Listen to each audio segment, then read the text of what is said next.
Hello, Steve White, Steve Arts 89. Well, Wednesday inspired me to do an Addams Family marathon, and that led to a Munsters marathon, and here I am, finally watching the two Munsters revival films, or reboot films. I'm not quite sure what they are. They're both executive produced by John Landis, and I'm not sure if they were attempts to make a new series, or just a series of movies, or if they were just supposed to be just random films just for the sake of themselves. I'm not sure. The first one was done in 1995 called Here Come the Munsters, and it was interesting. It starts off a little bit like and both these films, regardless of how they were seen upon their release, compared to Rob Zombie's Disaster, these are masterpieces compared to that. And like that one, this one starts off in Transylvania, and basically the family's being chased out of the town by villagers with, pitchforks and torches, and they go to I think California, because they've got a brother-in-law, Herman's brother-in-law. Now he's disappeared because he basically mixed up a Jekyll and Hyde potion and turned himself into an evil congressman. So there's a little bit of politics in this one, which is not so subtle but interesting. Yeah. The makeups are good, the character designs are good, the actors, they are trying really hard to get the characters right and be true to the original series and the characters, and unlike some other movies which are just I'm not going to talk about it, they do a passable job. It's a little dark, not really, but it doesn't have the warmth of the original Munsters. I mean, no one's really been able to capture that. What was I going to say about it?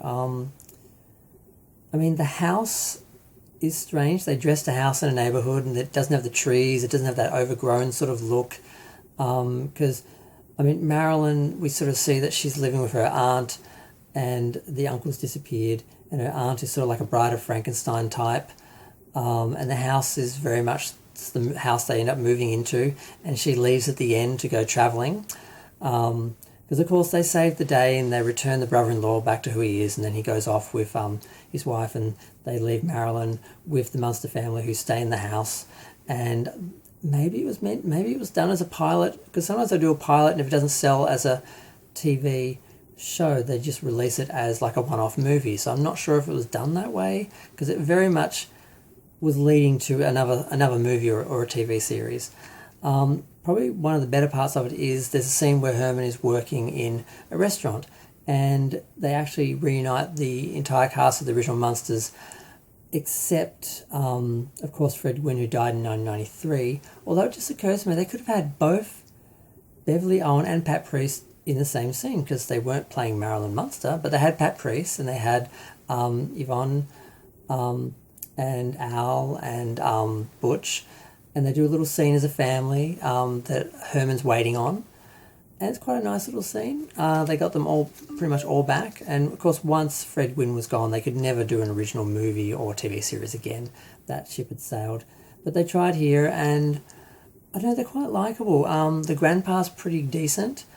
They're all pretty good, actually. I think it could have worked maybe, but it didn't happen. Now the next film was only, I think, a year later. It was called Scary Little Christmas. Totally different cast, different house, another dressed up house. This one was more like, it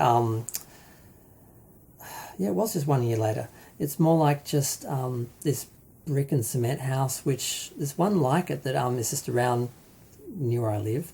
It looks nothing like the original house, nor did the one from the other film. Doesn't have the same feel, the same look, not the same style, not the same era, anything. That's the main drawback. That and the premise as a whole. The idea of the Munsters celebrating Christmas, it doesn't make a lot of sense once you get past that basic issue, kind of like Jaws 4, once you get past the basic idea of the shark chasing the family for revenge, once you get past that, the rest of the film is pretty good. Basically, Eddie's being bullied in school, of course, and he's feeling down, so to sort of raise his spirits, they decide to put a really big celebration on for Christmas. So maybe that justifies why they're celebrating Christmas when they probably really shouldn't be, because they're the Munsters, they're monsters.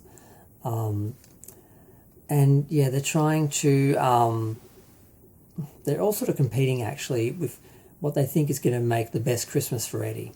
And somehow they managed to turn Santa into a pudding, and there's a lot that happens. I don't want to spoil it all in case you actually watch it after this, because there is a chance I might actually watch this first to see if it's any good. It is good. It is enjoyable. Like I said, once you get past the basic premise of the Munsters celebrating Christmas, it's quite good. And it's a little bit warmer than the other film, even though the grandpa is scary looking in this film. He looks more like Nosferatu, although both of them do look more like Nosferatu because they both kind of slim actors. I should mention the cast. I didn't mention the cast before. Well, this cast, they've got Sam McMurray playing Herman. He does a good job. And Mag Houston, I'm not sure how to say her name, plays Lily. Sandy Barron plays Grandpa. And we've got Bug Hall playing Eddie this time. And Elaine Hendricks playing Marilyn. She's probably the weakest Marilyn. She looks a bit more like Marilyn out of, like the original Marilyn. A little bit more based on the Marilyn Monroe look than any of the others, but she's probably the weakest character acting-wise. Now, I understand why they had to keep replacing Eddie and Marilyn, but I don't understand why they didn't bring back the same actors and try and do a film series with this, because this one is also executive produced by John Landis. You would think he could have kept some continuity, but there's none. The other film had Edward Herman, Herrmann. I want to say Harriman, but it's Herman, played Herman, and Veronica Hamill played Lily, and Robert Morse played Grandpa, and Matthew Chris, I can't pronounce any of these names, played Eddie, and Christine Taylor played Marilyn in that one. But yeah, both of these films were good. I mean, I think they were sort of not really accepted by the fans in their time, and they were sort of looked down upon because they weren't the original cast, because the original cast was magic. I mean, Fred Gwynne and Al Lewis and Yvonne DiCarlo were just magic. Now, Lee Merriweather did a great job of doing Lily in The Munsters today. These other Lilies weren't quite as good, but like I said, the original cast was magic, and just capturing that again, no one's really been able to do it, but at least they tried. I mean, the one thing that didn't work in, I think, The Munsters today was Herman's makeup was so green, I think because they just wanted to be, hey, look, we're in colour, Herman's bright green. That's like the only thing that they took from that for the Rob Zombie films. Rob Zombie film, I don't think there's going to be any more of them. But yeah, compared to that, these are just masterpieces, and they're very enjoyable. And you can see the actors really tried. They really tried to be the characters, and they really tried to sort of, get that magic again. But I don't think you can do it. But at least they tried. Rob Zombie, he was just doing this parody, this over-the-top, laugh at them, try and recreate the 60s slapstick, stop-motion sort of comedy, which only just worked then, more for kids, and to try and... It's like some weird... it's just a parody. It's not really... yeah, they're laughing at the show. They're laughing at the old show, as opposed to really loving the characters and trying to bring them back to life and, sort of do that sort of warm family sort of film. But yeah, they're both good. They're better than I thought, better than I expected. I hadn't seen either of them. I'd just seen trailers for each and the covers of the DVDs and stuff like that.